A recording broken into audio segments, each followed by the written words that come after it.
udah serius-serius ditonton, kirain ya kan. Jadi saling menghina bapak, ternyata bapaknya sama. Sama. Nah, Ustadz Syam itu gimana tuh Ustadz Syam? Bener gak sih kalau misalkan kita saling hina, itu tanggung jawabnya ada di orang yang pertama kali memulai penghinaan tersebut. Mohon tausiahnya. Baik, bismillahirrahmanirrahim. Tabe guruku, Ustaz Maulana, Ustaz Muhammad Ridwan, Kak Caca yang dimuliakan Allah Subhanahu wa taala. Memang ada ungkapan mengatakan dalam riwayat bahwasanya tanggungan orang yang memulainya sampai orang yang dizalimi itu melewati batas. Kenapa? Boleh nggak sih kita membalas orang yang telah menzalimi kita? Sebenarnya dalam surah Al-Baqarah ayat 194 itu Allah katakan, "Faman i'tada 'alaikum fa'tadu 'alaihi bimithli ma i'tada 'alaikum." Kalau ada orang yang zalimi kita, orang yang menghina kita, orang yang nyakitin kita, maka kita ngambil hak tuh untuk nyakitin dia juga serupa gitu. Namun ternyata ini bukan anjuran di ayat-ayat selanjutnya. Kalau seperti itu maka tidak akan pernah berakhir suatu keburukan. Contoh misalnya tadi yang plot twist banget sih videonya ya. Ada orang yang menghina bapak orang lain, kemudian dihina balik.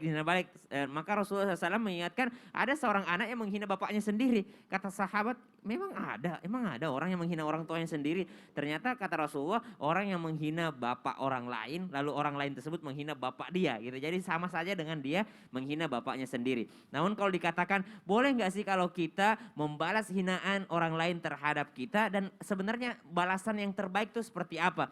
Kalau ditanyakan boleh atau tidak, maka ada ayatnya tadi yang mengatakan bukan boleh sih sebenarnya, tapi kita punya hak.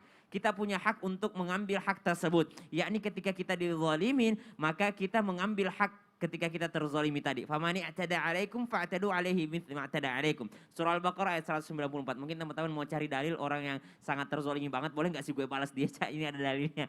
Jadi tapi yang kedua kata Al-Qur'an, wala tastawil hasanatu walas sayyi'ah idfa' billati hiya ahsan. Subhanallah. Ini yang sangat indah. Tidak akan pernah sama, sesuatu kebaikan dengan keburukan. Tidak akan pernah sama. Jadi kalau misalnya ada orang berbuat buruk kepada kita balas juga dengan keburukan, maka keburukannya itu udah berbeda. Keburukannya itu adalah berbeda di mata Allah Subhanahu wa taala. Bukan berarti kita membalasnya untuk kepuasan diri, tapi itu akan menjadi keburukan yang berbuntut panjang. Subhanallah. Apa dong yang diinginkan Allah? Wala tastawil hasanatu walas sayyi'ah idfa' billati hiya ahsan. Maka berbuatlah sesuatu yang ahsan, yang lebih baik. Ahsan itu bisa sakar kata juga dengan ihsan.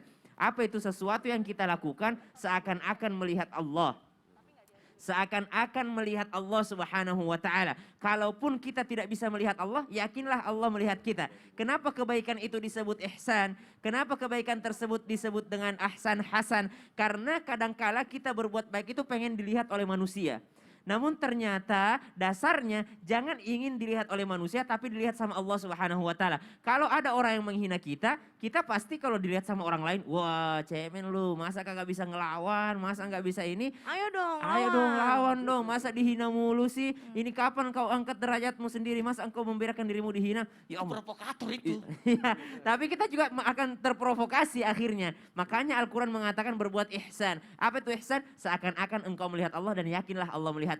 Saya berbuat baik kepada dia bukan karena dia baik kepada saya, tapi karena Allah melihat saya. Subhanallah. Allah yang melihat saya, jadi saya tidak mau membalas keburukannya. Jadi ketika ada orang yang menyakiti kita, jangan membalasnya dengan keburukan juga. Kenapa? Hanya kerugian yang akan kita dapatkan. Kalau kita ingin mendapatkan sesuatu yang banyak sekali di mata Allah Subhanahu wa taala, maka kata Allah dalam Al-Qur'an, ba'da naqul a'udzubillahi minasyaitonirrajim, innama yuwaffas sabiruna ajrahum bighairi hisab.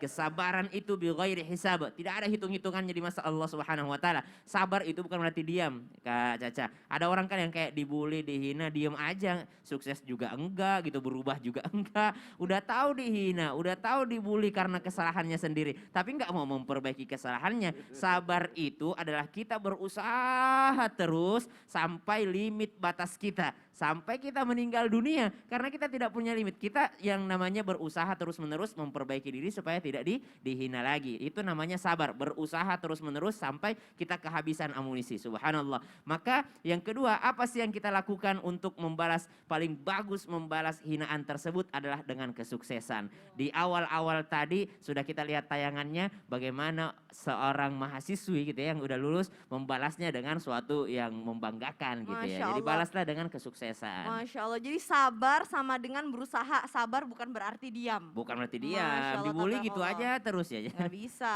jazakallah khair Ustadz Sama-sama. Syam. Masya Allah, itu lagi belajar banget tuh Ustadz AR tuh. Iya. Kita berbuat baik karena Allah. Betul. Karena ada orang yang kayak suka dikirimin apa sesuatu, bilang makasih enggak, Ya Allah. silaturahmi enggak, Iya, balas iya. kebaikan kita enggak. Tapi Aduh. kita melihat karena Allah bukan karena orang tersebut. Oh, Masya Masya Allah. Allah. Ustadz